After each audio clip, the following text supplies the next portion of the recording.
नमस्कार, मैं मोनिका राठौर और आप देख रहे हैं वॉइस ऑफ इंडिया टीवी। इस वक्त की अपडेट आपको बता दें कि केंद्र सरकार ने 11 राज्यों में डेंगू की सीरोटाइप 2 मामलों में उभरती चुनौती पर एक उच्च स्तरीय बैठक बुलाई, जिसमें डेंगू के बढ़ते मामलों के प्रवाह को रोकने के लिए अलग अलग सुझाव दिए गए।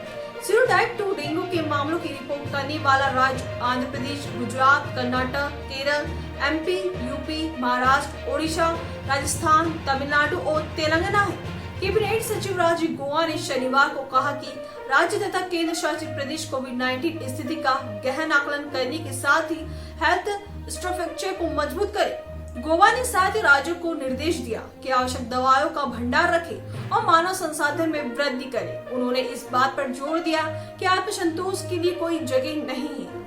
गौबा ने शनिवार को वीडियो कॉन्फ्रेंस के जरिए कोविड प्रबंधन और रणनीति की समीक्षा करने के लिए एक उच्च स्तरीय बैठक की अध्यक्षता की। बैठक में गौबा ने राज्यों से कहा कि आत्मसंतोष के लिए कोई जगह नहीं है और कोविड उपयुक्त व्यवहार का कड़ाई से पालन किया जाने की आवश्यकता है। अन्य देशों में कोविड-19 की कई बार चरम पर पहुंचने संबंधी उदाहरण देते हुए गौबा ने देश के कुछ हिस्सों में उच्च संक्रमण दर पर चिंता जताई। उन्होंने महामारी के मामलों में किसी भी संभावित वृद्धि से निपटने के लिए राज्यों के स्वास्थ्य प्रशासकों से जल्द कोविड ग्राफ का विश्लेषण करने का स्वास्थ्य अवसंरचना को मजबूत बनाने, आवश्यक दवाओं को भंडार रखने और मानव संसाधन बढ़ाने को कहा है।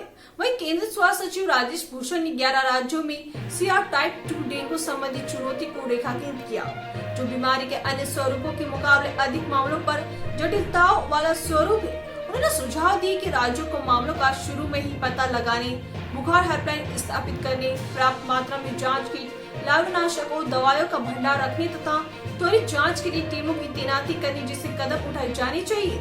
जी हाँ, भूषण ने यह सुझाव भी दिए कि बुखार सर्वेक्षण, संपर्कों का पता लगाने, रोगवाहकों पर नियंत्रण, रक्त और रक्त तत्वों खासकर प्लेटलेट्स का पर्याप्त भंडार बनाए रखने के लिए रक्त बैंकों को तैयार रखने जैसी आवश्यक जन स्वास्थ्य कार्रवाई की जानी चाहिए। जी हाँ, उन्होंने राज्यों और केंद्र शासित प्रदेशों से कहा है कि 15 राज्यों की 70 जिलों में स्थित चिंता का कारण है तथा इनमें से 34 जिलों में संक्रमण दर 10% से अधिक तथा 36 जिलों में संक्रमण दर 5 से 10% है। तो ये थी इस वक्त की अपडेट। इसी तमाम जानकारी और अपडेट के लिए हमें साथ बने रहिए वॉइस ऑफ इंडिया टीवी पर। जय हिंद, जय भारत।